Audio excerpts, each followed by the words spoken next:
নীলফামারী ৩ জলঢাকা আসনে অনুষ্ঠিত ত্রয়োদশ জাতীয় সংসদ নির্বাচনে দাঁড়িপাল্লা মার্কার প্রার্থী জননেতা মাওলানা ওবায়দুল্লাহ ছালাফির বেসরকারিভাবে বিজয়ী ঘোষিত হয়েছেন।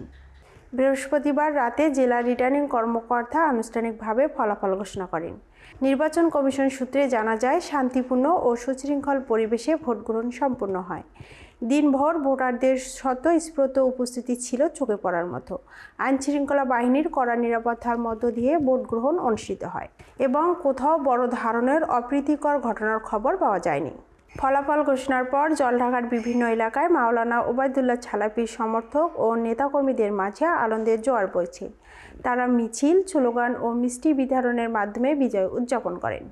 বিজয় প্রতিক্রিয়ায় মাওলানা ওবায়দুল্লাহ ছালাফি বলেন, এই বিজয় জলঢাকার আপামর জনগণের বিজয়। জনগণ যে আস্থা ও ভালোবাসা দিয়েছেন তার মর্যাদা রক্ষা করে এলাকার উন্নয়ন ও জনকল্যাণের কাজ করে যাব।